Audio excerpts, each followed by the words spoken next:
dibangun oleh Bigetron walaupun di Sanhok tadi memang sulit untuk masuk. Nah, Irangel ini nih, mereka punya chance karena bermain di bagian school dan juga apartemen.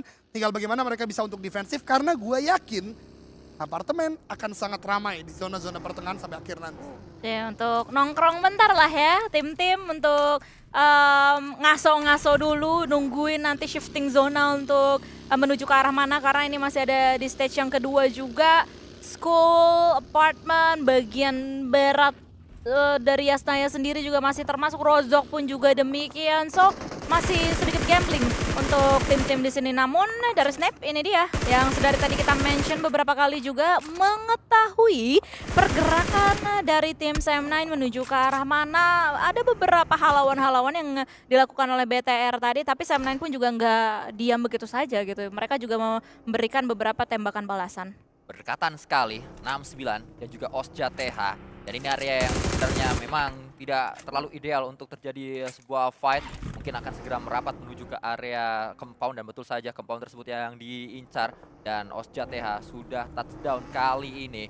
Mereka meninggalkan satu player yaitu Chopper di belakang karena memang sudah menjadi confirm elimination, tidak bisa diselamatkan kembali. Zona yang terus menuju ke area dekat Yasnaya, zona yang terus berada di area dekat dengan school memaksa tim-tim untuk langsung menuju ke area dalam zona. Bahkan Rozok masih bisa dimainkan dan satu titik yang sebenarnya saat ini belum dimainkan justru adalah pom bensin Yasnaya karena tempat tersebut seringkali menjadi checkpoint beberapa tim-tim besar. Namun sepanjang saya melihat di map feed ternyata belum ada yang mengambil area pom bensin tersebut, padahal sangat menjanjikan sekali. Di area yang berbeda justru ide yang dimiliki oleh RRQ cukup unik. Mereka tidak menuju langsung ke area dalam dari zona tapi muter cukup jauh sampai mengitari area Yasnaya dan nanti akan masuk menuju ke Rozok mungkin dari utara. Tapi di sana juga banyak tim yang sudah menunggu. Salah satunya Vampire nih yang udah nongkrong, yang udah nongki, dan nggak menutup kemungkinan Void Donkey yang mereka juga merotasikan diri mereka dari bagian utara, tapi ternyata kelihatan nggak terlalu nusuk ke arah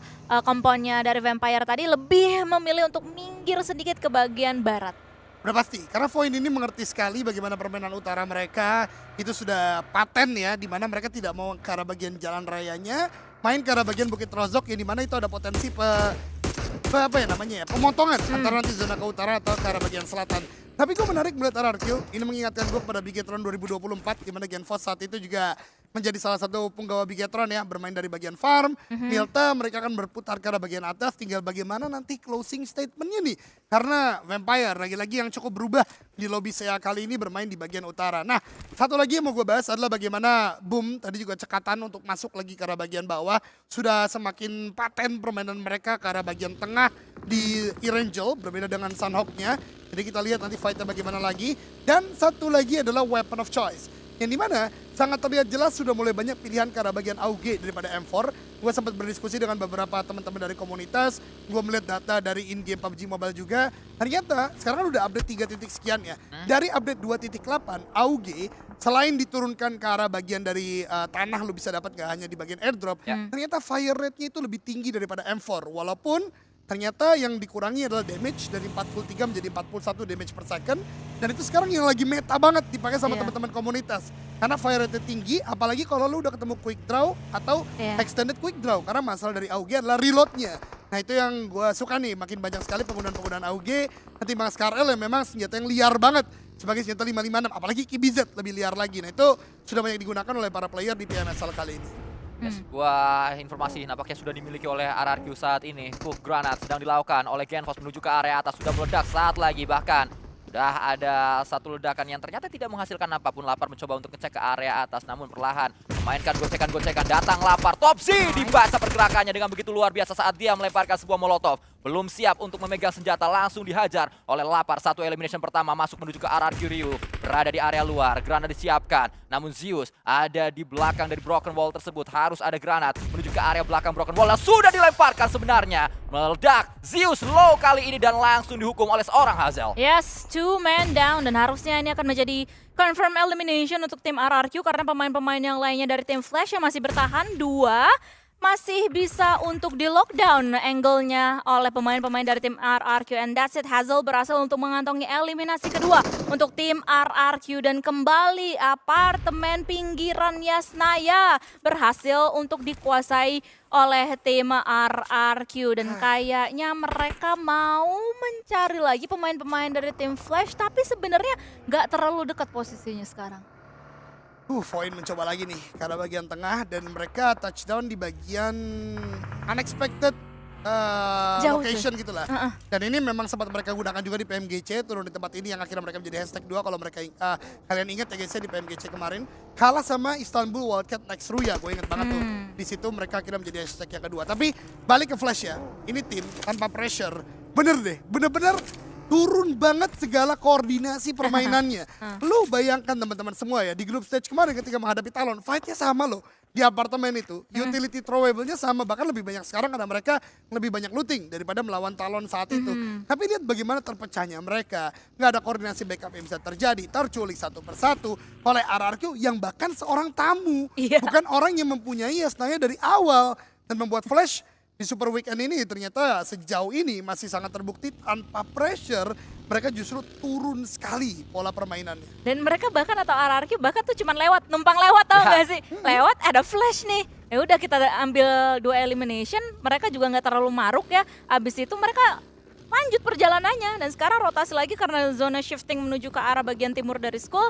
Mereka mungkin akan sedikit muter dari bagian timur. Ya, rugi besar Flash saat mereka harus kehilangan 2 pemainnya tadi. Bahkan saat ini rugi besar juga dialami oleh Sam9 karena 2 pemain mereka tiba-tiba tumbang, dan tembakan dilakukan oleh Bigetron. Dan kembali lagi Satarland berada di posisi yang begitu tepat untuk mengambil 2 pemain Sam9 tersebut, menyambut dengan sebuah welcome shoot dan langsung membuat Sam9 kesulitan. Granat disiapkan, sudah terjebak Sam9, tidak bisa kemana-mana. Ini tempat yang langsung di lock habis oleh Bigetron, dan mereka akan segera merapat menuju ke area compound ini. Tapi masalahnya ada E-Arena yang berada berdekatan dengan mereka semuanya dan sudah mulai touchdown di sekitaran pemain-pemain dari tim BTR. Dan kali ini berhasil untuk di-welcoming oleh seorang Federales. One man down dari E-Arena. Federales walaupun HP-nya sedikit banget, low banget, tapi dia tidak kehilangan, tidak gentar sama sekali untuk bisa menghadapi pemain-pemain dari E-Arena. Masih ada trading yang bergulir antara Bigetron Esports dan juga E-Arena. 2 pemain masih aktif dari E-Arena akan coba untuk mencari pemain-pemain dari tim BTR yang masih bersisa di bagian bawah sana.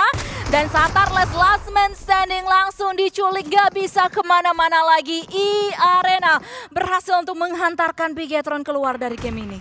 Sayangnya 3 pemain dari Bigetron yang tadi mendefensif area atas kedatangan di arena, dan mereka gagal untuk melakukannya dengan clean, tidak seperti apa yang dilakukan oleh Satar untuk bisa mengambil pemain dari Sam9, sehingga hanya 2 eliminasi saja untuk Bigetron di match kedua. 2 match tidak maksimal untuk Bigetron, dan akan kita lihat sisa hari ini seperti apa respon yang akan coba ditunjukkan oleh pemain-pemain dari Bigetron. Nerpeko mendapatkan 1 pemain Lanzi nampaknya dari tim Magna Esports Club, dan E-Arena akan berhadapan dengan Vampire yang datang menuju ke area tersebut, dan E-Arena dipulangkan setelah Bigetron pulang di sini. E-Arena menjadi korban kedua, Vampire justru yang menjadi pemenang, dan mereka mendapatkan keuntungan yang besar sekali dari fight yang sudah terjadi. Karena emang timing dari Vampire datang itu mirip-mirip dengan timingnya IE datang ke arah BTR ya, selepas mereka fight dengan tim Sam9 gitu. Jadi nggak ada timing reset yang begitu luas untuk tim E-Arena sehingga Vampire bisa untuk pretelin satu persatu. Namun di bagian sedikit tenggara, RRQ berada berhadapan-hadapan dengan Kagendra. Kagendra udah mulai touchdown dan mereka mau engage perang ini.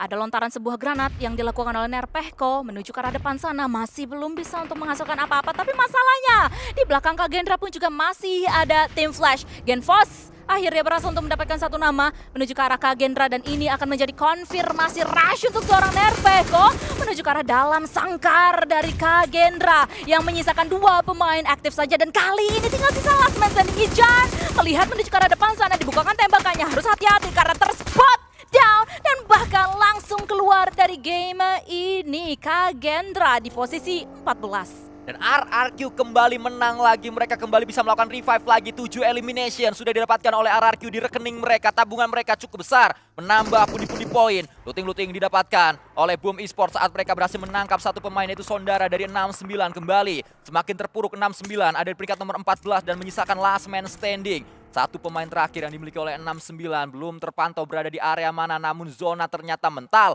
menuju ke area sebelah kanan. Vampire bisa masuk dengan leluasa.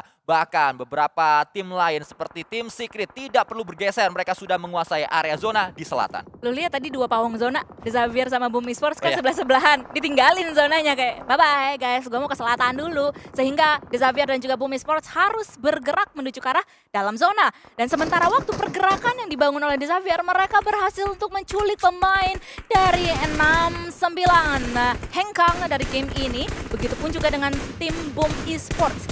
Zero, spot down salah satu lawannya yang sebenarnya keberadaannya cukup jauh ya, nggak terlalu deket-deket banget, adalah Yang T yang terspot down, langsung keluar juga dari game ini. Zero masih tidak memalingkan mukanya menuju ke arah depan sana, dan Boss sebagai last man standing dari Flash berhasil untuk dieliminasi oleh Boom Esports. Ini hal yang tadi gue sempat bahas, sorry gue potong Oke. ya. Ini yang gue suka dari Boom Esports adalah bagaimana di hari kedua ini mereka benar-benar ngerapihin apa yang mereka salah di hari pertama. Ketika terus tengah itu nggak working. Sekarang bagaimana caranya kita nggak bisa langsung masuk, kita melakukan gatekeep dengan sangat sempurna. 4 orang masih mereka miliki, mereka tadi melakukan tembakan ke arah beberapa titik dan dapat eliminasi, tapi Yami ini cukup berbahaya. Nah, Voids udah di tengah terlebih dahulu, dihajar. Nah, ini yang menjadi masalah dan akhirnya benar aja. Boom bisa masuk karena lack of manpower itu, lo di bagian late game itu udah sulit banget gitu loh untuk sebuah tim. Ya, Cellcom DG Alliance justru yang kali ini mengambil banyak elimination demi elimination. Mereka mendapatkan keuntungan terbesar dari fight yang sedang terjadi, membuat Boom Esports terjepit, menyisakan 2 aktif player saja, para Jin. Xavier, seperti halnya Boom Esports, mereka langsung ngacir menggunakan kendaraannya untuk masuk ke area dalam dari zona, namun seperti bom kar banyak sekali kendaraan-kendaraan yang berada di bukit yang sama, saling memandang, saling menatap. Tapi karena memang semuanya fokus untuk nyetir, tidak ada yang turun dan tidak ada yang melakukan tembakan dari kedua belah pihak. Dan pada akhirnya Xavier lah ya yang udah mulai touchdown terlebih dahulu, karena mereka sudah bisa mendapatkan satu spot cekung. Ini adalah elevasi di tengah-tengah differences elevation yang berhasil untuk didapatkan oleh Xavier. Ada beberapa fortingan juga membentuk huruf V tadi yang berada di batang pohon juga. Namun kali ini yang terlihat adalah TEM. Juga ada depan sana OsJTH yang di spot down, begitupun pula dengan Xavier yang terknockdown salah satu punggawanya. Namun ini adalah chaotic area banget, chaotic timing banget untuk ke semua tim, karena memang posisi yang sudah dijabarkan oleh Sansku sedari tadi, mereka masih belum terlalu 100% secure gitu di posisi mereka masing-masing. Ya, sebuah upaya yang terus dilakukan oleh beberapa tim untuk masuk ke area dalam dari zona, karena memang zonanya begitu terbuka, membuat PR tersendiri untuk semua tim yang tersisa. 9 tim seluruhnya kesulitan untuk bisa memainkan areanya masing-masing. Bahkan Semnan yang sudah bertahan di area dari apartemen juga tidak bisa menuju ke area mana-mana, karena memang saat pemain mereka sudah tertangkap. Yuhai knockdown saat ini, revive harus segera dilakukan. 10 apartemen bukanlah tempat yang ideal untuk mereka, dan di area zona terlihat tersebar sekali tim-tim ini. Bahkan Xavier, 2 pemainnya jauh sekali jaraknya. Ini menurut gua ya, mayoritas dari tim ini lagi pening cuy. Semuanya puyeng gitu, nyari zona, apalagi dari tadi mental ke bawah, mental ke atas lagi. Gua mau bergerak, udah mau set up, tiba-tiba mental lagi. Dan kali ini yang pening juga adalah Cellcom DG Alliance. Tadi mereka mau touchdown, sempat dikasih beberapa tembakan dari Magna Esports Club. Namun karena memang form dari Cellcom DG Alliance ini masih kuat, sehingga dari tim Magna lah yang keluar dari game ini. Ya, ini zona yang membuat kalau kata orang-orang beli pertamax dapatnya pertalit. Yang nonton enak, yang main sulit. Nah itu yang terjadi. Karena yang nonton ya kita enak-enak aja, karena zonanya mental-mental fight terjadi di mana-mana. Tapi yang main sulit sekali untuk mereka bisa memainkan zona tersebut. Bahkan Boom yang tadi kehilangan zona saat ini bisa masuk zona lagi. Pertalit ya? Pertalit. Pertalit. Karena Ya kan, sulit. sulit. Iya. betul. Ngikutin ritme aja kita. Iya betul, Biar itu. aja. Kelas banget emang mas-mas satu ini ya. Tapi anyway, kita akan melanjutkan untuk bisa melihat adanya fight antara Cellcom DG Alliance yang udah mulai siap di area mereka. Melihat menuju ke arah tim Secret yang lagi kalang kabut. Satu persatu dipretelin dan Iftar udah mulai berada di depan congor dari tim Secret. Kembali, granat disiapkan, namun sudah meledak terlebih dahulu. Granat yang dilemparkan oleh satu pemain dari tim Secret. Ada lagi yang datang, Leon DZ, mencoba untuk bisa menjadikan satu pancingan agar pemain-pemain dari tim Secret mengira ada kendaraan yang cabut dari tempat tersebut, namun memang Iftar masih menjaga di sana. Jimmy juga diberikan kepercayaan untuk menggunakan sebuah kup RB menyisiri area ini. Sweeping sedang dilakukan oleh para pemain-pemain dari Cellcom DJ Lion dan permainan yang begitu stabil ditujukan oleh Cellcom DJ Lion. Bayangkan, mereka sudah mendapatkan 3 winner chicken dinner di Super Weekend selama 2 hari ini dan mereka kembali masuk ke late game, dan ini adalah satu potensi yang begitu bahaya ditebar oleh Cellcom DJ Lion karena mereka masih 4 pemain dan juga sudah ada 7 elimination. Iya, ini bisa menjadi Phantom of Terrors untuk tim Cellcom DJ Alliance menuju ke arah late game-nya. Namun, tadi kita bisa melihat posisi dari tim Vampire. Mereka berada di bagian pinggiran zona, which itu adalah salah satu kekuatan dari Vampire. Apalagi mereka juga udah mulai menitik beratkan posisi dari tim yang sedari tadi mereka spot. Ini tinggal masalahnya bagaimana Vampire bisa memperkuat defensif area mereka, karena di posisi yang seterbuka ini harus memaksimalkan skill dan juga beberapa utility yang tersisa. Apalagi ada granat yang coba untuk dilontarkan menuju ke arah depan sana oleh seorang Levi's. Masih belum bisa menghasilkan apa-apa. Trading granat ini hanya mengikis utility mereka saja, masih belum bisa membuahkan sekali lagi apa-apa. Ya karena memang secara jarak juga cukup jauh apa yang sudah kita lihat dari antara Vampire bersama dengan Xavier. Upaya-upaya selanjutnya juga kembali dilakukan, tapi seperti sebuah magic tadi yang ditunjukkan oleh Levi's atau Nadeti bisa menghindari 2 granat yang meledak secara bersamaan di kanan dan juga kirinya. Pada akhirnya Swaps memiliki sebuah angle menuju Nadeti dan Nadeti menjadi confirm elimination. PR-nya berada di area sebelah kanan dan Morman fokus untuk melakukan ngelas elus terlebih dahulu. Tembakan lagi-lagi coba dilakukan oleh satu pemain yang sama, yaitu Morman. Ini mirip-mirip dengan apa yang dilakukan oleh Satar kemarin. Iya, jadi Bang Beng ya. Abang-abangan Bengkel. Nah, itu yang dilakukan oleh pemain-pemain yang sudah di-spot oleh Sanskui tadi. Tapi ada pergerakan baru yang dilakukan oleh Cellcom DJ Lions menuju ke arah tim Secret. Hanya dengan sejentik jari mereka menjadi Thanos. Ijo Thanosnya kali ini. Tim Secret keluar dari game ini. Cepat saja apa yang sudah dilakukan oleh Cellcom DJ Lion, bahkan cepat juga apa yang coba dihadirkan oleh Vampire saat ini. Xavier dipulangkan menuju ke lobby, bahkan mereka memiliki fortingan yang begitu baik sekali karena kanan kiri sudah diisi oleh kendaraan-kendaraan yang sebenarnya sudah meledak, namun bahaya jika ada granat akan segera meledak. 1 granat lagi bahkan ada di sebelah kanan. Akhirnya granat tersebut bisa dihindari karena sudah mulai naik menuju ke area atas dengan timing yang begitu tepat. Oh my god, ini dia Swap sudah mulai berada di depan muka dari seorang Kelo. Mencoba untuk mempersiapkan sebuah shotgunnya, dicari, diikutin, reload gak masalah, dia masih bisa bertahan dengan HP yang berkurang hanya sedikit. 2 pemain dari tim Vampire akan melakukan tiki-taka, sementara waktu Onzen berhasil untuk mendapatkan 1 knockdown lagi tadi, dan Kelo berhasil untuk dieliminasi, dijadikan konfirmasi untuk tim Vampire, dan TEM udah berada di dekat mereka pula. Andaikan Cellcom DJ Lion melempar granat dengan begitu matang, pastinya Swaps sudah langsung menuju ke lobby karena dari tadi sebenarnya granatnya jaraknya pas.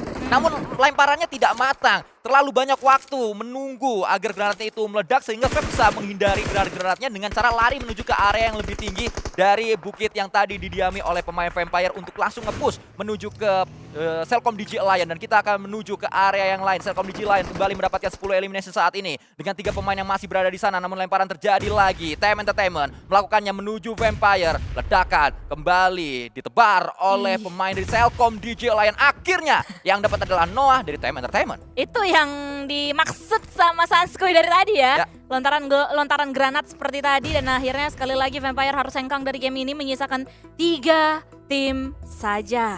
Pendatang baru TEM masih dengan 4 punggawa mereka di bagian barat dari zona, sementara waktu Cellcom DJ Alliance 3 punggawa mereka berada di bagian selatan udah mulai terspot down, saling tatap-tatapan, dan bahkan berhasil untuk didapatkan oleh Boom Esports yang berada di bagian tengah dari zona.